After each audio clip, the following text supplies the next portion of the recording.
வணக்கம். அறிவோம் அரசியல் நேயர்களே. 2026 தமிழக சட்டமன்ற தேர்தல் களம் இப்போதே சூடுபிடிச்சிருக்கு. இது வெறும் தேர்தல் இல்ல, தமிழக அரசியலின் ஒரு மிகப்பெரிய டேர்னிங் பாயிண்ட். வழக்கமான திமுக மைனஸ் அதிமுக போட்டிக்கு நடுவில் இப்போ நடிகர் விஜயின் தமிழக வெற்றி கழகம் ஒரு முக்கிய சக்தியா உள்ளே வந்திருக்கு. விஜய் வந்ததால திமுக அதிமுகவோட வாக்கு வங்கி குறையுமா, இல்ல சீமானின் வாக்குகள் மாறுமா? புள்ளி விவரங்களோடு அலசுவோம் வாங்க. மூன்றாவது அணியின் வரலாறு 2011 முதல் 2016 வரை. முதல்ல நாம ஒரு விஷயத்தை கவனிக்கணும்.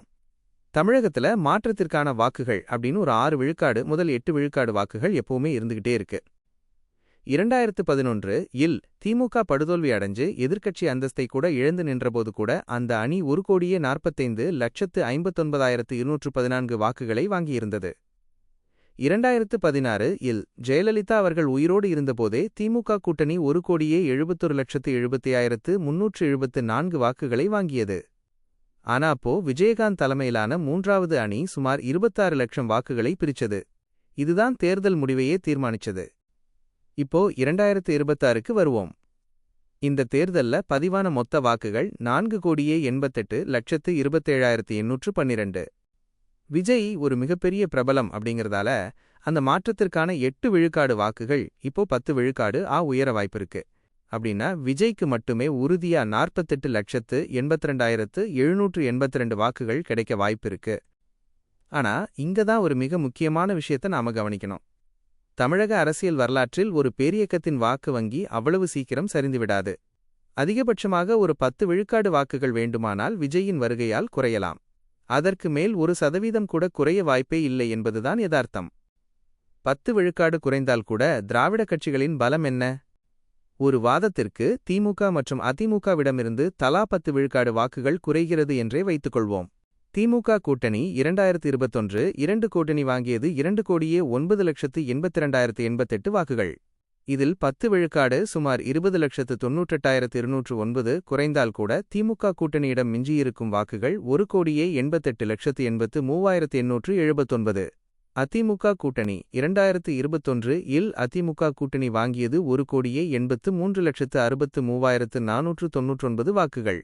இதில் 10 விழுக்காடு சுமார் 18,36,350 குறைந்தால் கூட அதிமுக கூட்டணியிடம் மிஞ்சியிருக்கும் வாக்குகள் 1,65,27,149. விஜய் அவர்கள் அந்த மாற்றத்திற்கான 10 விழுக்காடு வாக்குகளையும் திமுக அதிமுகவிடம் இருந்து பிரிந்து வரும் இந்த தலா 10 விழுக்காடு வாக்குகளையும் அதோடு நாம் தமிழர் கட்சியிலிருந்து ஒரு 10 லட்சம் வாக்குகளையும் சேர்த்தால் விஜய் வாங்கப்போகும் அதிகபட்ச வாக்குகள் சுமார் 98,17,421. அதாவது கிட்டத்தட்ட 1 கோடி வாக்குகள்.